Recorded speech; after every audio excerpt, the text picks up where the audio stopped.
talked about injuries in sport at the moment is concussion. Now, the contact sports, rugby league, rugby union, AFL, have very detailed concussion rules.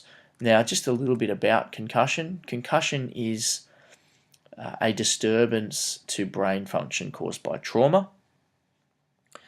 It can be very dangerous if the player is returned to play without a full recovery. So concussion is a traumatic brain injury that may lead to headache, poor alertness, and unconsciousness. It interferes with the functioning of the brain, and it affects memory, judgment, reflexes, speech, balance, coordination, and sleep patterns. Now, this image clearly shows how concussion affects the brain. You can see that the impact coming from the front causes the brain to shift and move towards the back of the skull. It is when the brain collides with the skull, causing bruising, torn tissues and swelling. This is when concussion occurs, and this is the cause of concussion. So the symptoms: headache, dizziness, confusion, nausea, difficulty hearing and seeing, and lack of concentration. Now, second impact syndrome is when a player who has not fully recovered properly from a concussion suffers a second blow to the head. Now, this can be fatal and most likely causes irreversible damage to the brain. So it causes massive swelling. This cuts off flow of fresh blood to the brain, and the person normally passes out or slips into a coma.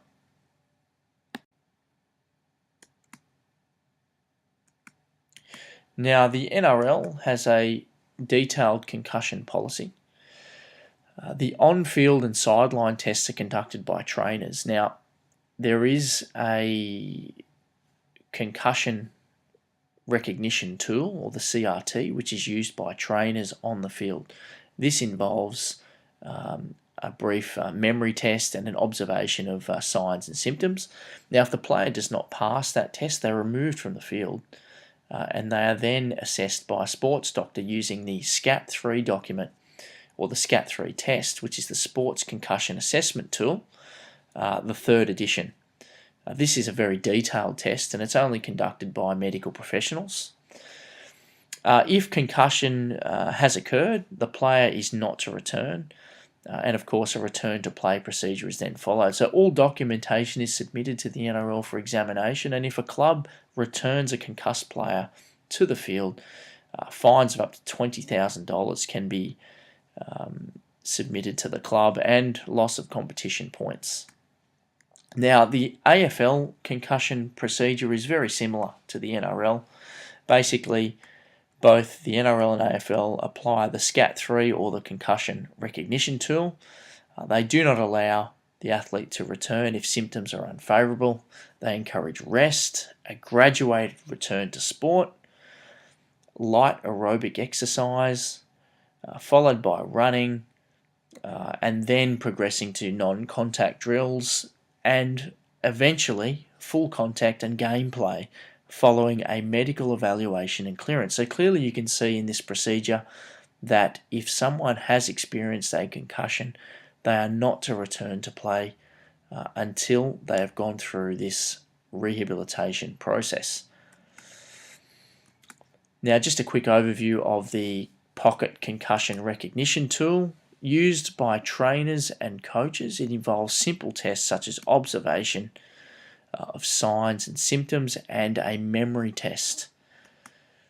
Now, the Sports Concussion Assessment Tool is the one that is applied by medical professionals only, and it includes a range of tests that look at balance, coordination, vision, cognitive function, memory, and neck and spinal examination. Now, the SCAT-3 document has a return to play procedure on it, which is used by major contact sports around the world. You can see it's very similar to what I presented previously for AFL and NRL. No activity followed by light aerobic exercise, sport-specific exercise, progressing to non-contact, then full contact, and then return to play. Now, moving on to this idea of pressure to participate. Now, in any sport, when an injury has occurred, some players experience pressure to participate. Talented players often receive pressure from coaches and trainers to get out onto the field when they haven't fully recovered. Sometimes injections may be offered, and in this day and age, with players being viewed as commodities, so they are products that can be bought and sold, often clubs want to get the best out of their players, so they'll expect them to get out on the field and play even if they are injured. Pressure to participate is unwise and dangerous to return before you're ready. Usually pain in an injury indicates tissue damage, and it's a warning that rehabilitation is necessary for healing. And injuries may be made worse and lead to permanent damage if a player is asked to return too soon. Now, a player may experience a range of pressures. They may feel bored when they're off injured and may want to come back to experience the game. Their drive for success may push them to return too soon. A fear of losing their position, and also the fear and the pressure of letting down their team. These are internal pressures. They're occurring inside the athlete's mind. External pressures may be financial. In this day and age, athletes are getting paid a lot of money to play professional sport, and time off the field may mean time without pay. So that can be a pressure. The media can sometimes be a pressure. Sponsors, if a player is not playing, they may not receive their endorsements. The opposition may be an external pressure, as well as family, coach, and spectators. Now, when we think about ethical considerations, we need to think about who makes the decisions about when an athlete should return to play. Now, in most cases, it should be the doctor, a combination of the doctor, the trainer, and the coach that make these decisions in combination. When is the right time to return? What are the consequences? These questions need to be answered by all involved. It's a very difficult decision that should be thought about for a long time, and the short and long-term consequences need to be considered. Returning too soon can lead to further complications and could put an athlete's career at risk if they return too soon. So the temptation and the pressure may play a role in an athlete making a decision about whether to return. And often if a player returns too soon, they'll only re-injure themselves, and their recovery time will now be longer as a result of returning too soon. Now, when an athlete is returning soon to sport, they may be offered painkillers to help reduce or eliminate pain. Now, painkillers could be as simple as paracetamol, or it could be prescription painkillers, injection painkillers such as local anesthetic. Now, these painkillers mask pain or eliminate pain that would normally be present.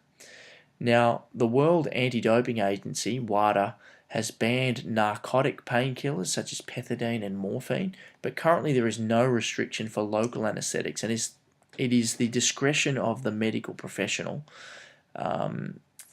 as to whether they are used.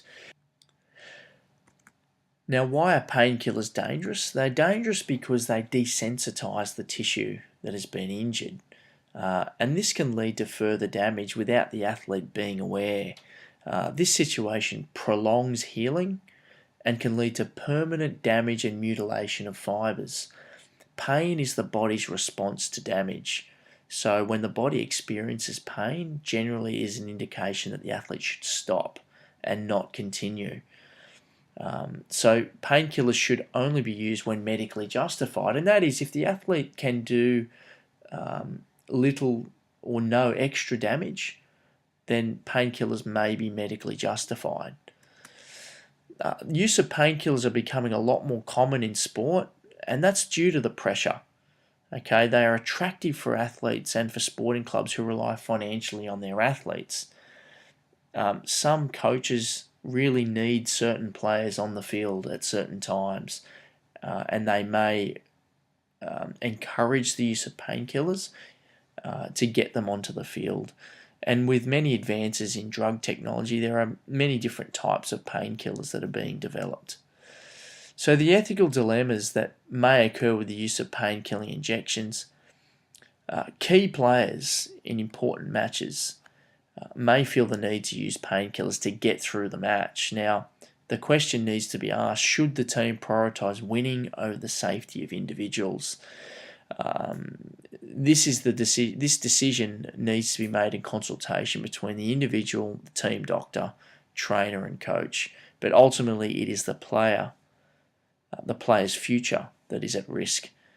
And if a pain-killing injection is given to a player when there is a known further risk of injury, then clearly that is the wrong decision to take, because the player will experience further injury and potentially put their career in jeopardy longer term. Now, recently in the NRL Grand Final, for those of you that watched it, we saw Sam Burgess injured very early in the match. He had a fractured cheekbone, and he did admit shortly after the match that he did black out and most likely experienced a form of concussion. He didn't come off, he stayed on the field. You need to ask yourself the question, why did he stay on the field? What were the pressures that would have encouraged him to continue to play? It was a very important match, a grand final. He would have experienced some pressure, potentially from the players around him, from his coach, from spectators, and probably his own internal pressure of his willingness to succeed in that match. Did he put his career in jeopardy long term?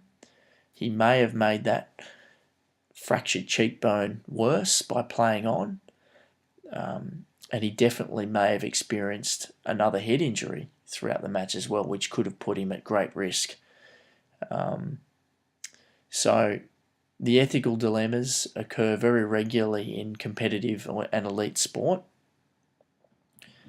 and it's important that coaches, medical staff and players consider the long-term risks before they consider returning to play.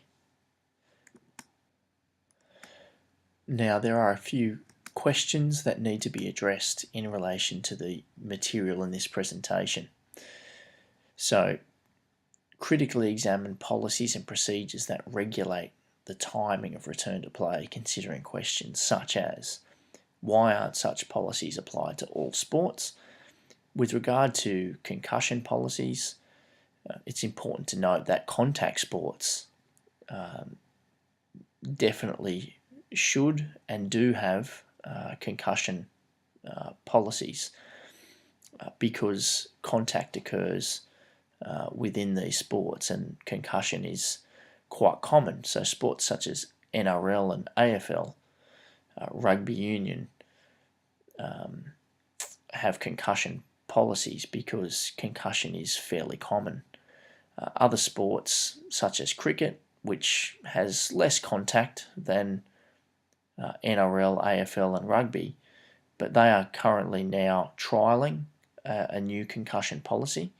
So clearly in the game of cricket,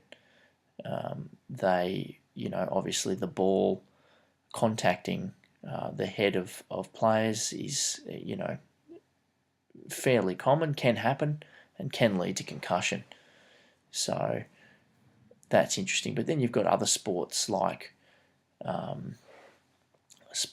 tennis, other racket sports may not have the same type of policies that apply to athletes in that sport because there is less contact and concussion is not as common. Who should have the ultimate responsibility for deciding if an athlete returns to competition? The policies and procedures enforced by the governing bodies, such as the NRL and the AFL, set the standard for all of the clubs to follow. So it should be the responsibility of the governing body, the clubs, the medical professionals, the trainers, the coaches and the athletes They all have responsibility together, but the ultimate responsibility, as we've seen with the NRL policies and the AFL policies, is the medical professional has the final say as to whether the player returns, and this rule is enforced by the governing body. Should athletes be allowed to use painkillers in order to compete when injured? The simple answer is painkillers should only be used when medically justified. So if an athlete is at risk of making the injury worse by returning to play, then they should not use painkillers. Painkillers should only be used if there is no chance of the injury being made worse.